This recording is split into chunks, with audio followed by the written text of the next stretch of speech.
all around you. Wake up, the shock is what will grow you. So wake up, wake up, wake up, wake up. This is the place where we start again. Oh, this is the time when we make amends. Oh, this is how we learn at the point of no return. So don't go backwards, my friend. Yeah, I have been praying for intervention. The world is changing, changing. Nature abused, harmony forgotten. And I was suffering, no, no. Looking. You are listening to Christian Guidance Counseling Online. I am your host, Shannon Lynn. Today in this podcast, I want to take you on a journey that leads you to the answers you have always been looking for. This is the spot, as this podcast is your online portal to finding help, hope, and restoration for your soul. No matter what you are facing, you and I will face those challenges together in this hour of power. Here we will embrace knowledge, stand in courage together to help you embark safely and confidently on your self-awareness journey in love and forgiveness. Become empowered, energized, and revived as you become awakened to your spiritual awareness. Power through life's challenges. Endeavor to trust God with your heart as you become awakened to self, as you learn to love your soul. Christian Guidance Counseling Online shares with you the love of our Father's heart through thought-provoking insight and guidance, as these messages are from God's heart to yours, as they are also from your guidance counselor, me, Shannon Lynn. I am here beside you. Wake up, light is all around you. Wake up, this shock is meant to grow you. So wake up, wake up, wake up, wake up. This is the place where we start again. Oh, this is the time when we make amends. Oh, this is how we learn at the point of no return. It's a beginning, this is not the end. Oh, this is the place where we start again. Oh, this is the time when we make amends. Oh, this is how we learn to love, we return. So don't go backwards, my friend. Transcend this, transform and transcend this. Though it hurts and feels strange, we can transcend this in the end. Don't you know we have to change, my friend?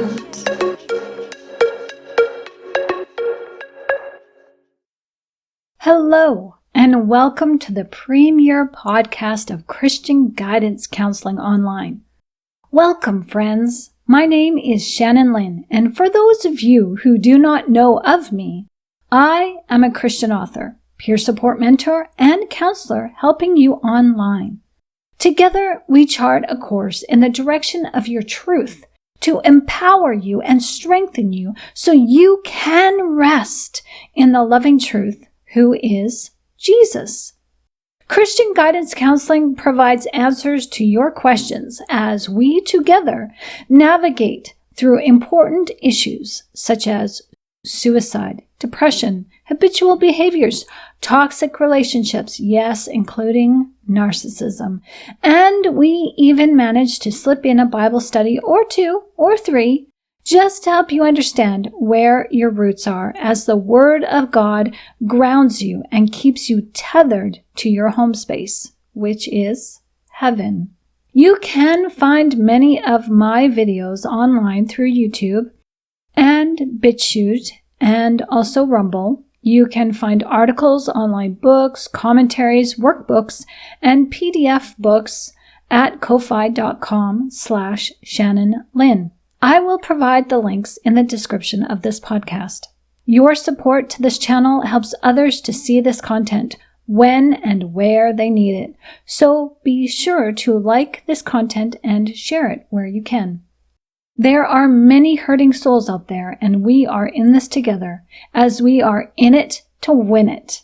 Winning souls for Christ by taking back ownership of our inner beings is the only way we can fly and soar like eagles. So thank you so very much for your purchases and your donations and your sharing of these videos and liking the content.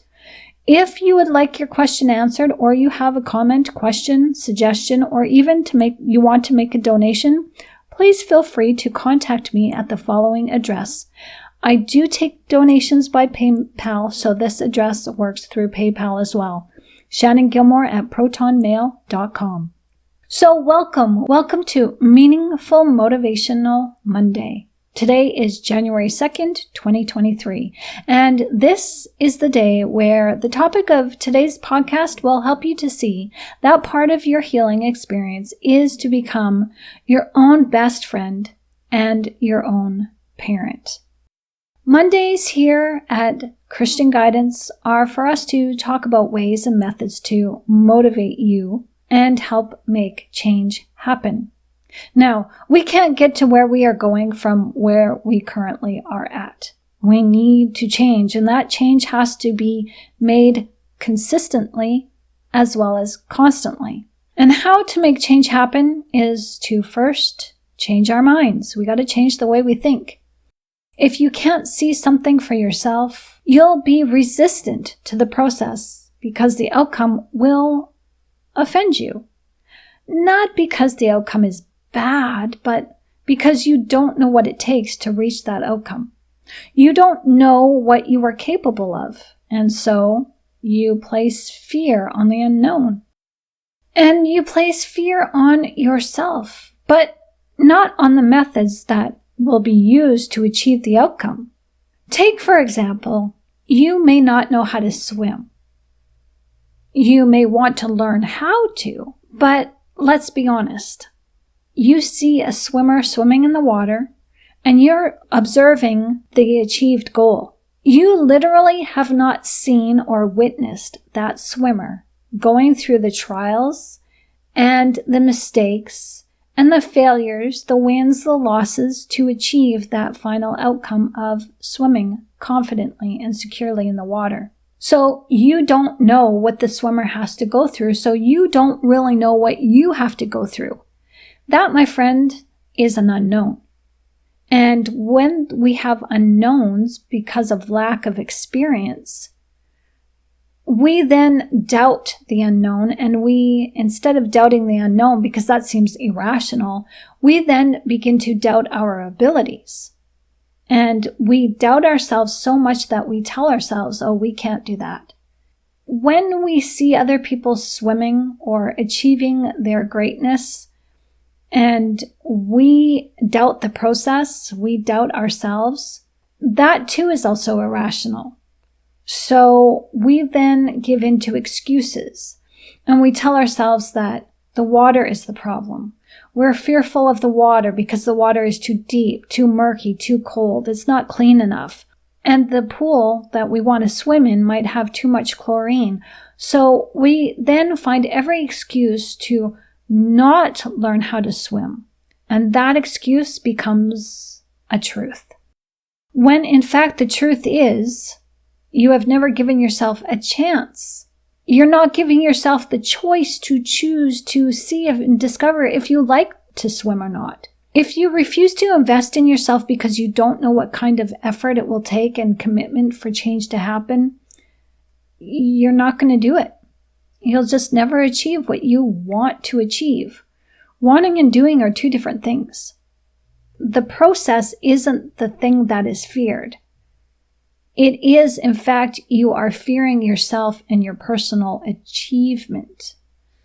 We're going to explore that in this podcast.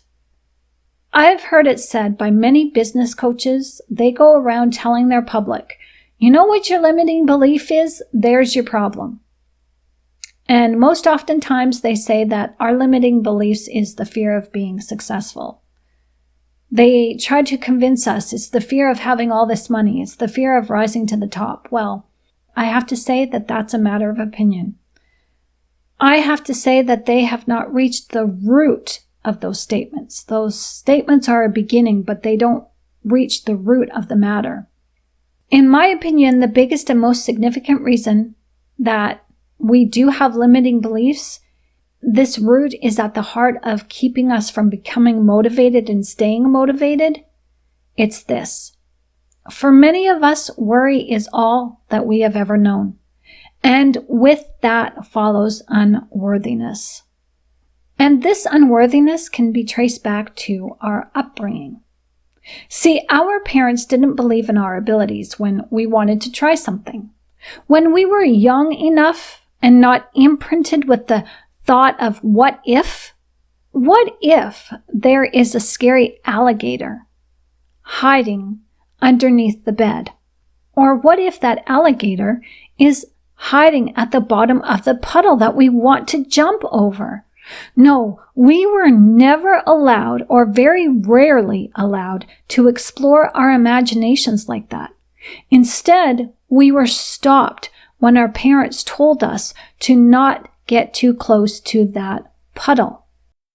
And they would give us reasons or excuses that we would fall down, we would slip, there might be glass in the puddle, we'll get hurt, we'll get dirty, we'll ruin our Sunday clothes.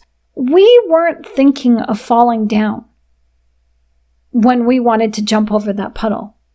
It was our parents that told us we would fall down. There's a difference. Telling somebody something and believing what we're told is everything. It's what forms faith. Our parents told us to get away from that water, the puddle or the stream or the creek, because we might slip in and fall. And to be fair, as parents, we were always cautioned that a child can drown in just a teaspoon of water. Well, I have never heard personally stories of anyone drowning in a puddle. Maybe I just don't get out enough, I don't know. But that's where our fear of water started. From our parents telling us to stay away from water and giving us the excuses that we believed why we should stay away from water. Every time, or quite frequently, where there was water, our parents told us, no, don't, get away, you'll get hurt, you'll drown, you'll die. This is instilled in us that water is bad, and that it was bad. No wonder we hated taking showers and baths as kids. I'm sure you remember your mom ordering you to take a bath before supper, or your dad telling you to take a shower before bed, but yet we're not allowed to go swimming. We're not allowed to explore those puddles. We're not allowed to jump and mess around in a shallow puddle after the rain. We weren't allowed to explore our curiosity because our parents didn't want to be bothered to explore our curiosity with us. That's in a nutshell. That's the issue. Our parents had other things to do that took precedence. They had things on their mind, and they couldn't be bothered with dealing with the inconvenience of what exploring a puddle might mean to us. They didn't put our needs first in the way of allowing us to be who we wanted to be. No, that's on them, not us. And yet, we have taken those excuses that our parents or people in positions of power fed us as truths, and those truths are now what we live by, as it has become our system of faith. Fear is our system of faith. We have faith in fear, not faith in triumph. Our parents' excuses taught us how to fear. Fear is something we're not naturally born with. That's taught to us. And because they didn't want to do with us, their displeasure became the method for us to please them with. When your parents said, leave the puddle alone, you may have walked away, hurt, and walked away hand in hand with your mom or dad in sadness, but you did say okay. And this is what set the course of people-pleasing. Your parents may have said, don't jump in the puddle. We don't have time to do that today. I got to get to the bank, or we got to go out for dinner, or we're going to be late. You notice how parents are extremely negative with their children. There's always a reason why we shouldn't do something, because it's going to cause something bad. We're going to be late for the movies. We're going to be late to the store. Mommy, you're going to make mommy late for the meeting. You're going to get hurt. You're going to scrape your knee. You're going to cut yourself. You're going to fall in the water and drown. You're going to die. You're going to bonk your head. You're going to get a bump. You're going to break your glasses. You're going to stub your toe. You're going to hurt the cat. You're going to do this. You're going to do that. Everything is negative. What happens if we just tell our children, yeah, you can jump in that puddle and you're going to stomp out that water dry. Let's see how far you can make that water fly. Have you ever noticed that parents talk to their children as if the young child's mind, a 4 or 5-year-old toddler, can understand the mind of a 45-year-old or a 30-year-old or even a 20-year-old? Our parents talk to us like we were adults, that we understood the bad world around us. How could we understand a bad world if nothing bad happened to us? As our imagination says we can. We're not focused on the word can't. It wasn't a thing for us. How can we understand the negative world if we don't get to explore the things we can see that are positive for us? And this is where our limiting beliefs were formed. No, we never fear the process, my friends. That is something that we never feared in the beginning, and we're not fearing the process now. We have learned to make excuses that prevent us from growing because our parents gave us excuses that prevented us from growing. We have learned to live our excuses out loud, and those excuses are their excuses, not ours. And that prevented us from leading rich and beautiful, powerful, profitable lives that shout to the world, I can. And instead, we live in our imprinting, believing through the belief in fear that we are unworthy, incapable of achieving, because life is about other people's superiority, as we are the weaker, as other people are always the greater. We have learned to people please by pleasing our parents. Ooh. No, it isn't the fear of success that is our limiting belief.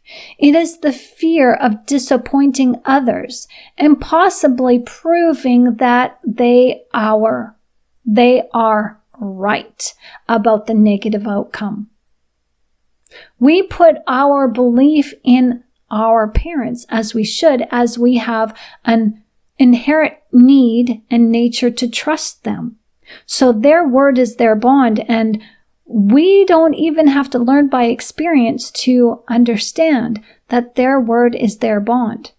Just like Jesus, when Jesus tells us something in his word, we can believe it. However, most of us have to have that word proved to us first.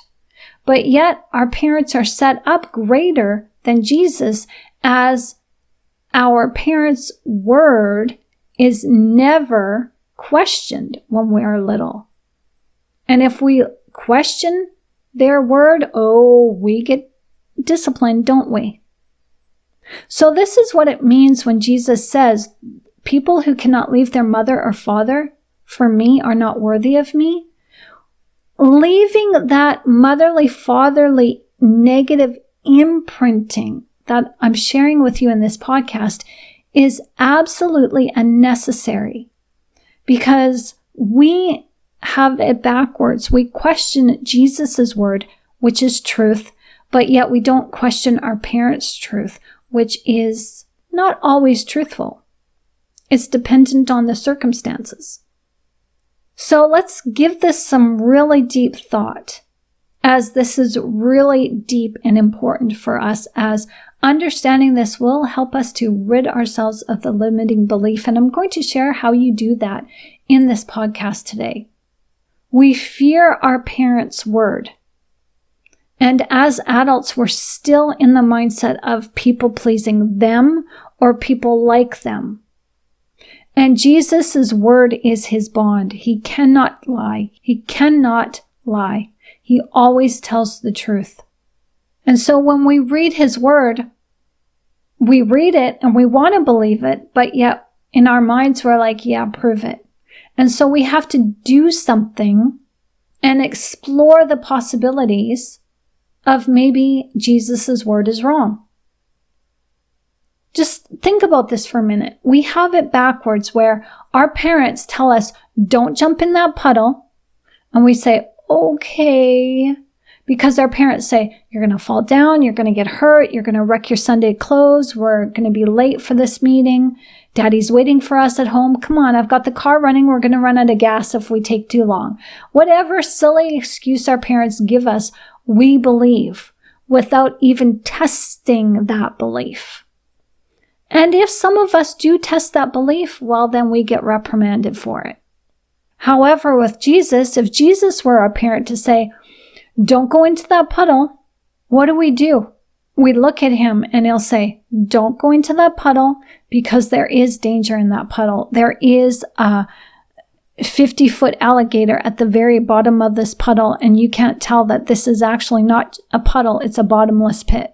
And what do? We look at Jesus and we say, that's a puddle. That looks like a puddle. It's on pavement. It's on my path. It looks like a puddle. It looks like every other puddle here after the rain. Alligators, Mommy taught me, are in the rivers. This isn't a river puddle. This is just a rain puddle. There's no alligator here. I'm going to jump in. And we do. And we can't swim. And the alligator is slowly swimming up to the surface of that void. And we can barely breathe as we bring our face above water. And we're like, Jesus, help! Jesus, help!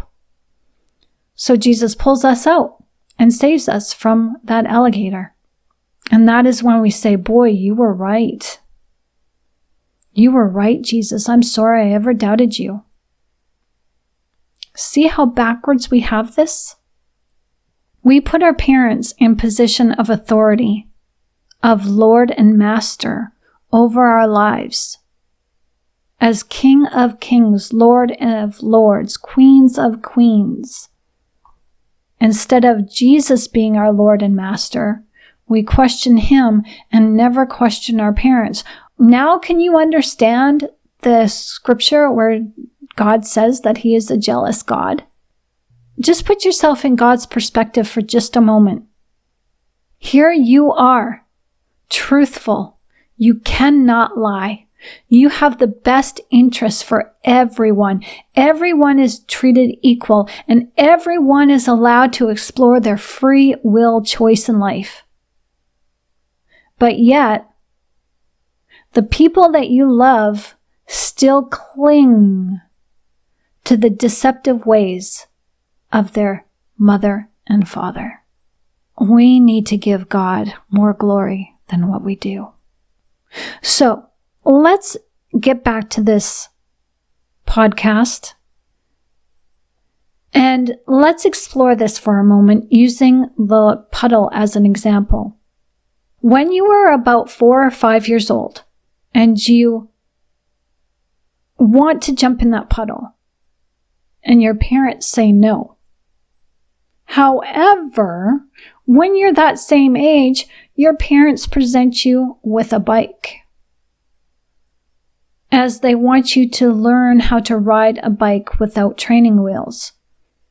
And your parents insist that you ride that bike, and they encourage you to get on that bike. They don't tell you, oh, stay away from that bike because you're going to hurt yourself. You're going to scrape your knee. You might get run over by other people on the bikes riding on the same sidewalk as you. You might run yourself into a telephone pole. No, riding bikes is actually more dangerous than jumping in a puddle, but your parents don't tell you that. They choose the more dangerous activity for you to do. Our 4 or 5-year-old little minds can't see the oxymoron of motive between the two. We see that riding the bike pleases mom and dad. Jumping in that puddle doesn't. Now, jumping in the puddle is something that you yourself want to do through choice. You don't have a choice of riding the bike, as the bike is presented to you by your parents, and your parents are encouraging you to ride it. It doesn't come from your willful choice spontaneously, that comes up from your heart. See, puddles come about from us walking upon them. When we see a puddle, we're just like, wow, that's pretty cool. But we don't come across a bike laying on the ground in our travels as youngsters and take it in our hands and say to ourselves, wow, this is cool. What can I do with this? No, our parents bring home a bike for us to ride. And many of us are surprised as the bikes are a gift. And from that day on, we are expected, as we are encouraged, we are nagged to ride that dang bike. And oh, our parents are so elated, so overjoyed when we learn to balance on our own. This is what makes them happy, so we're happy. This reinforces the people-pleasing demeanor in us. Because standing in the puddle and splashing about in that puddle doesn't please our parents so much. So do you see the imprinting that we have learned to rely on? Puddles are something we stumble upon in life. And some of these puddles that we come across, some of them seem to have our name on it. And even though there's many puddles on the ground, we get to choose which one we want to step in. Now, this is a metaphor for the choices and the decisions and the situations that come about in our lives.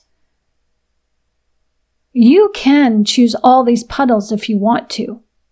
But that bike, well, that is not a choice of yours to make. You are lovingly enforced, encouraged to ride that bike, not really knowing that your parents want this for you. You see their joy and elation when you balance and you pedal, but you see their disappointment when you take that leap and jump in that puddle with both feet splashing, not worrying about the mess or damage to your clothes or wondering if you're going to fall. And let's face it, when you fall off that bike, what do your parents do? Get back up on that bike and try again. So our parents are inconsistent in their teaching and their thinking. They teach us lies and they teach us truths. Jesus is the exact opposite. He's consistent. He teaches us truth after truth after truth after truth. So it's important for us as adults to practice healthy exploration. I think it is important for us to all explore that inner child. And yeah, go splash in the puddles. Just go do it. Go dance in the rain. Make a mud pie. Go catch a frog. And I just want to say this. As parents, it really is time to start being mindful of getting back to the childlike heart and not judging situations before they happen, because this is what our parents did to us. They judged our capabilities before they even knew that we were capable of achieving greatness by overcoming the hurdles that they thought the puddle brought. Judging situations before they happen is exactly what we do now as parents, as adults, and we stifle our inner child and we stifle other children. And this is stifling to the world, because now the world is on an exploratory journey where everything goes. There is no filter of right and wrong. It's, I want to do it. I'm going to do it. To heck with anybody. To heck if it hurts other people. I'm going to do it because it pleases me. And we need to get out of that mindset. Oh, do we ever? So judging situations before they happen is the greatest hindrance to our children's development and the development of our inner child.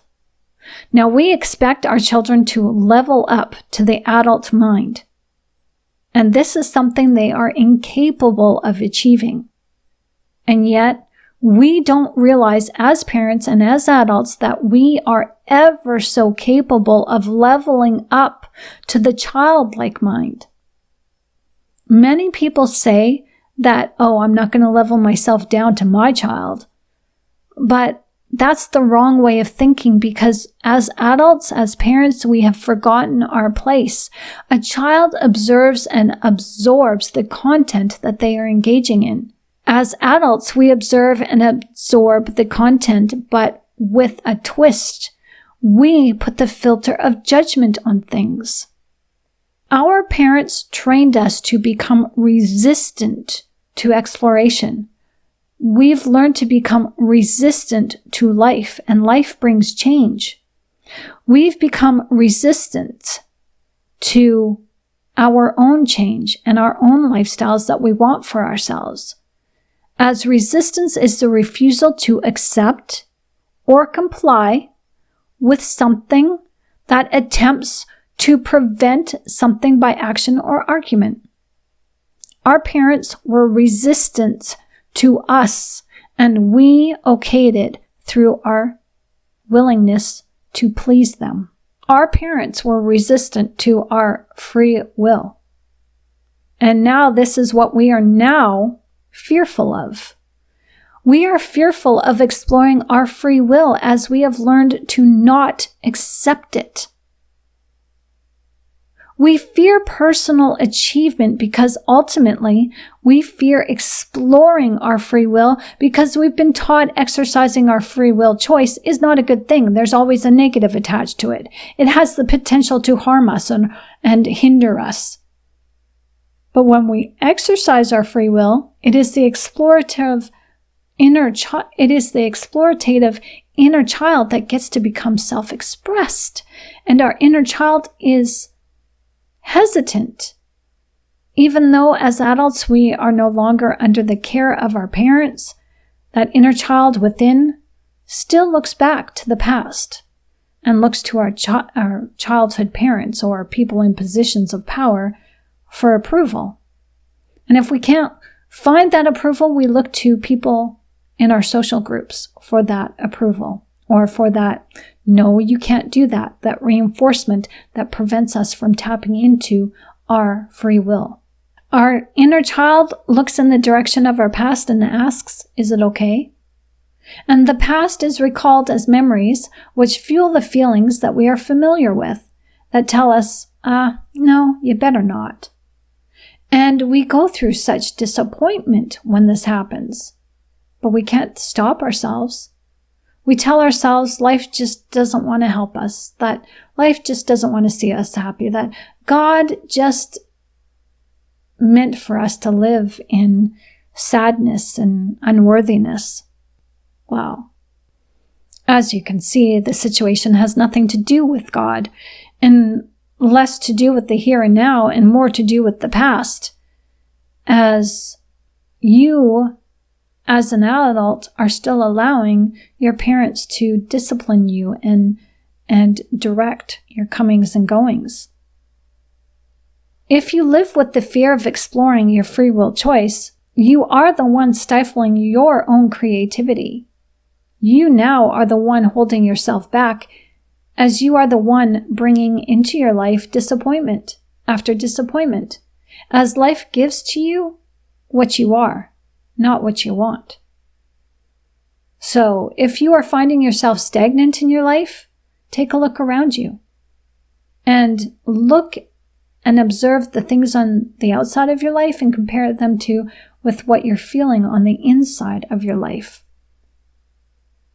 By not allowing yourself to gift to yourself the time of exploring situations, to make sound decisions, You are still allowing your past to haunt you, as your past imprinting is ruling your life. And you have to be the one to change it. But again, you can't make change happen for you until you see it. Until then, you will continue to walk an offense and talk the offense out. You will try to use talk therapy to help you with your problems, and you will deflect your responsibility and turn those deflections into excuses. As counselors and as therapists, well, we know this all too well, where people waste their money and waste their time and our time talking and talking and talking and talking, and not taking steps to actually change their life. If you want your life to change, you are going to have to change it. And talking does help, but some people, they don't want help. They just want an audience to talk to. So ask yourself, if you really want change to happen, how can you address these issues and make them happen? Many people dream of becoming an artist. And I know this was a goal of mine. I told people I want to be the next Picasso. But I never achieved that goal because my life went a different path. And when I started taking a look at artistry seriously again, I put it down because my mindset was, I'm not good enough. I didn't get the schooling. I didn't go to college. Well, my daughter showed me up on that one. I homeschooled her, and when I tried teaching her art class, it was really hard to get her to color in the lines of those coloring book pages. And one day when she was 12, she went off on her own and she started drawing in her room. Now she's 22 years old and she has a growing art business where she does anime and does drawings for people and writes stories.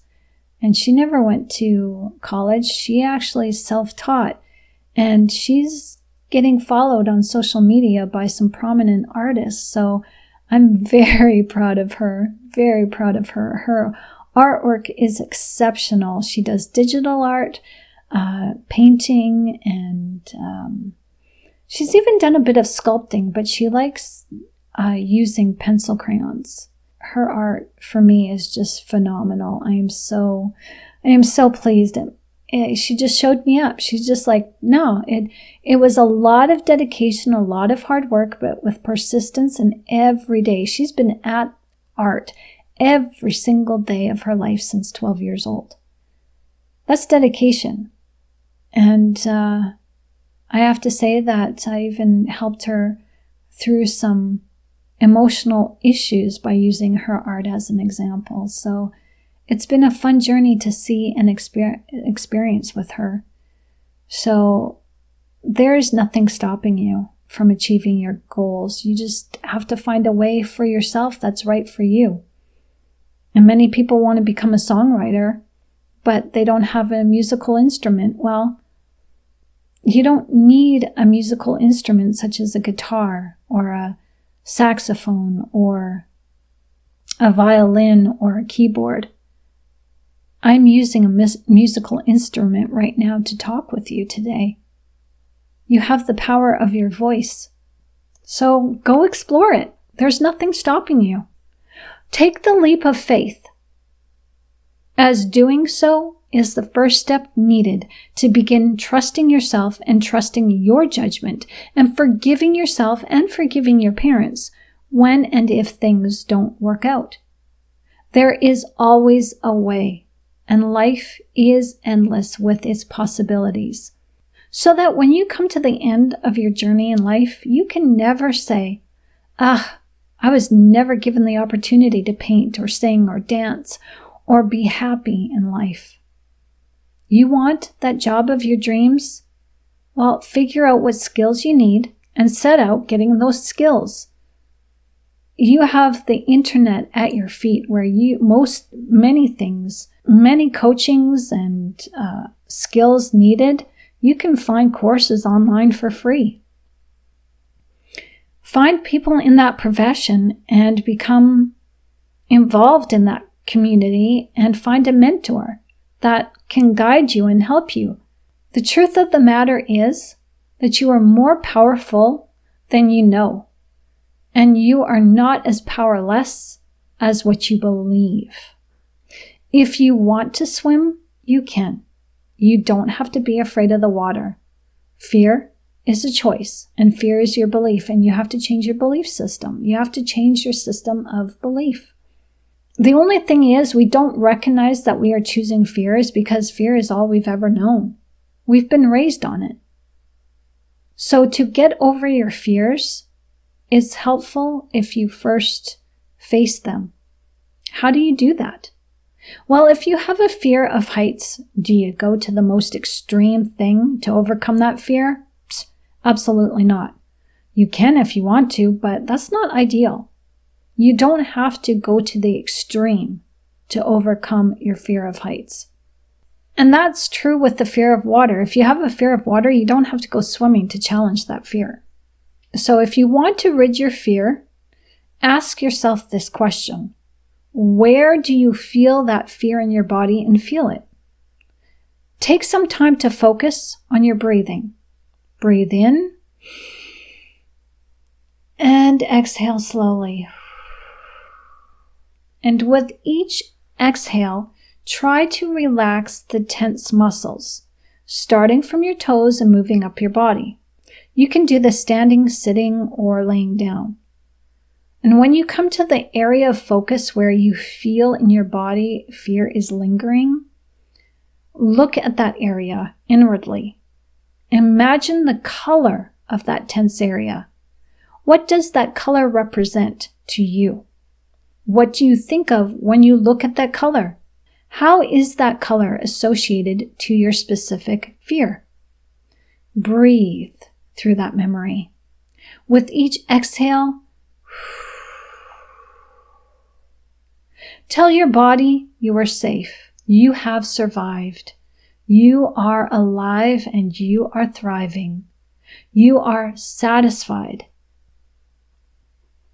And using fear of water as an example, you can tell yourself that you use water every day.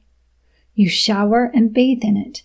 And water does not hurt you because you have learned how water can be your friend when you learn that you have a healthy respect for water.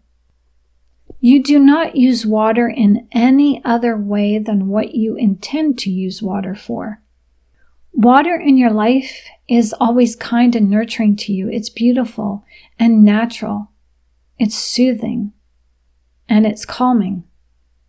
Water cannot hurt you because you are mature and you do have a working knowledge about water. You know the states of water and you appreciate the abundance of water available to you. You have a healthy relationship with water. There were circumstances beyond your control when you first began to fear water, but now, today, you are in control and you have never allowed people who are untrustworthy to control you in any water environment. You trust yourself because of your knowledge and respect of water, and now you have nothing to fear. Just breathe. Now, if you are really brave enough, you might want to do this thought exercise in the shower or while relaxing in the bathtub. Did you know water holds memory? The cells of our body retain memory that our thoughts hang on to. It makes sense that our bodies would physically feel the trauma and emotional pain. When our bodies feel physically the feelings and emotions that are created from our thoughts, well, this can be extremely controlling as it is overwhelming. So when an uncomfortable situation arises, you might feel panic and anxiety, physically through tensed muscles and clenched jaws, a racing heart, shallow breathing, scattered thoughts. And if this is repeated enough, you start to avoid situations and people that bring this kind of physical conflict within. And this is how a limiting belief is formed, as this is limiting power, as this allows your body to remain in control of your life, taking away your emotional power to achieve greatness in awakened confidence through free will choice. When the body controls the mind because of the feelings that control your thoughts, the biblical definition for this is called being led in the flesh. We do what we don't want to do and don't do what we want to do, all because of the feelings of fear that grips us quite literally in our bodies. So how do you ease the resistance in your body, mind, and soul? Give those feelings of resistance acknowledgement. It is okay to feel them. You can acknowledge them without allowing them to entertain you. What I mean is this. Treat your feelings of resistance like a child that you have to be assertive with, and direct that child by taking control of the actions of that child. A child who is not properly corrected and directed seeks an audience so that their feelings can be validated. When a parent becomes the audience to the child's bad behavior, they unknowingly are rewarding that child for that bad behavior, and this to the child is positive reinforcement. So, for you, if you have feelings of resistance, understand that this is absolutely normal. According to the trauma you have endured, this may be your norm, and it's okay. Allow yourself to feel these feelings of resistance. And ask yourself on a scale of 1 to 10, 1 being the least, 10 being the greatest, is this a strong feeling or a weak feeling? Accept that you feel these feelings. Don't deny them. Don't suppress them. Accept that these feelings of resistance come from trauma or come from a limiting mindset that needs to be addressed, as becoming aware of your trauma gives you a deeper awareness that addresses the core issues from within. When you become aware of your feelings of resistance, you become the observer to your behavior. When you see that your behavior is no longer beneficial to you, the situation, or others, that is when you change it. As I said earlier, you can't change what you can't see. Seeing is what it means to be self-aware by acknowledging and accepting these feelings and patterns of resistance. So when you practice these things consistently, you will begin to see that those physical feelings will lessen as you slowly are released from the emotional attachment of your trauma. So you give your feelings acknowledgement, you accept that they exist, and then you address the issue. When you put yourself in observer mode of your feelings of resistance, you learn how it is easier to release the tension simply by not attaching good or bad labels on this resistance. So when you're in observer mode, it's important to just observe them without any filter of good or bad. Do not judge. It is through judgment that gives resistance its power, as the energy behind judgment is what keeps the feelings of resistance going. So I'd like to give you another example. Think of your resistance as like a child who is throwing a temper tantrum. You just let the child do his or her thing, throwing their feet on the ground in attempts to get what they want. And the next time they may be a little bit more aggressive because you didn't give them the expressions of acknowledgement they were expecting from you. Instead, you just remain calm in your attitude and don't give them the attention that they are seeking, as you just observe. You don't absorb their energy, you just observe it. Now, the third time they may even get more aggressive still, but you remain observant to make sure that they don't hurt themselves or anyone else or the family pet, and you continue to say nothing. Each time the child has a temper tantrum, the child gets more aggressive and louder, but you remain silent, non-committal, non-judgmental. You calmly and quietly just observe. The child will eventually throw a temper tantrum less, as those temper tantrums will eventually de-escalate. And the reason is because you are not empowering that little child. They see that they are not getting the response, the attention that they are seeking. They, in fact, are seeking control over you and your emotions, to which you don't give them. You still love your child. However, loving your child does mean resisting them and saying no. No to being an active participant in their temper tantrums just to win you over, to get you to do what they want or say. Our feelings are the same as the young child struggling in their emotions that are extremely confusing to them. The child who throws a temper tantrum doesn't know how to put a name to what they are feeling, and they certainly do not know how to cope and address what they are feeling. However, when the child sees that the adult takes an observant approach, the child sees that the feelings don't really have much control as they believe they did. And the child then begins to behave differently in a more controlled manner.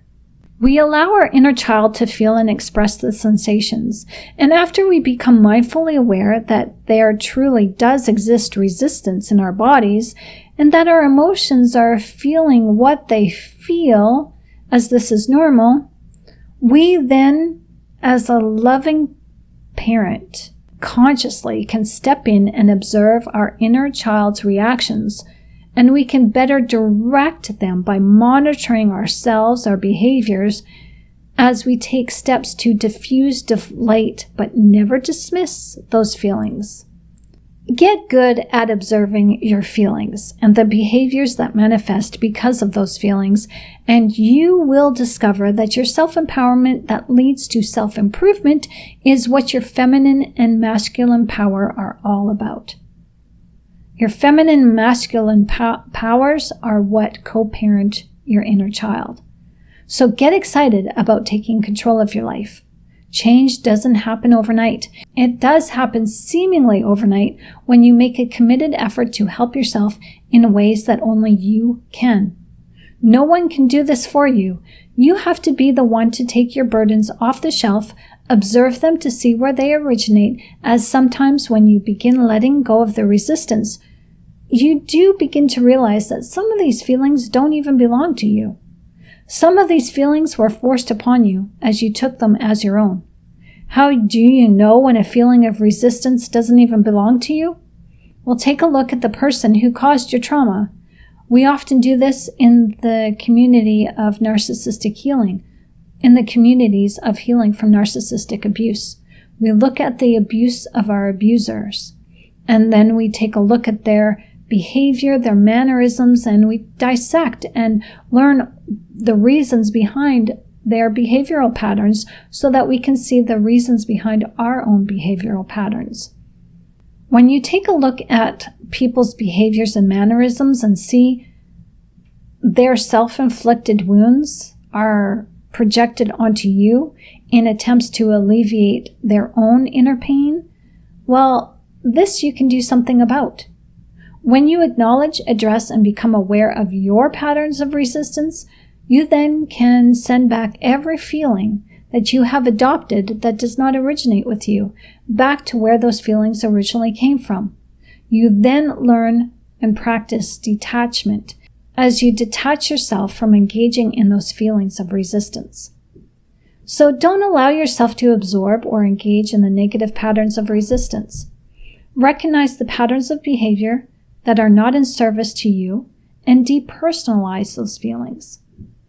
That is exactly what detachment looks like. When those emotions no longer negatively affect you, you now become the person in control as you become master and commander over your feelings instead of the other way around.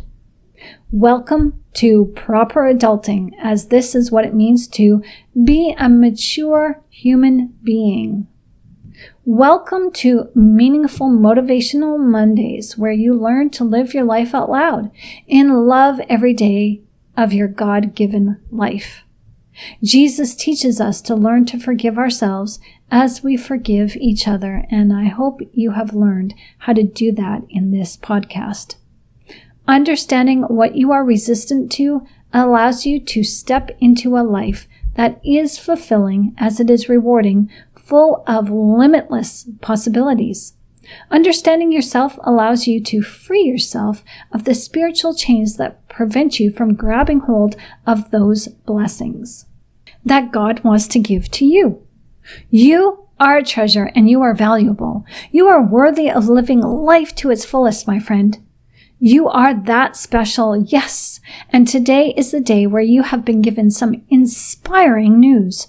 You don't have to live life as it always has been for you. You can change it through your free will choice. The power of your free will choice was taken from you, but thankfully, you can take back your power simply by making decisions today to begin to live for you. By becoming mindfully aware of those limitations that are holding you back, you can become large and in charge in your life because you are the hero of your story called life. Welcome to life, my friend. A new day, a new chapter, and a new year. If you found this podcast of value, please share it, take notes, and scoop me off an email of how this podcast has helped you today. If you'd like to make a prayerful donation, I accept PayPal, and you can send any and all donations, comments, questions, and suggestions to shannongilmore@protonmail.com. Your support is necessary as podcasting and making videos and making online content for you to use and enjoy is what I do full time. So your support helps keep me here on the internet. Thank you. If you would like free content, please head on over to my sister's site, ko-fi.com/ShannonLynn. A link will be posted in the description of this podcast. It has been a pleasure talking with you today. Please tune in tomorrow, as tomorrow is Tuesday, January 3rd, for Tenacious Tip Top Tuesdays. Persistence in life is key, and so is grace.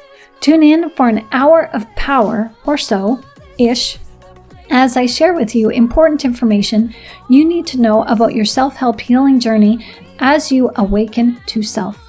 Awakening is only the open door. Remaining open to yourself allows you to touch the divine. I look forward to seeing you there. Until then, go make this day great. Hot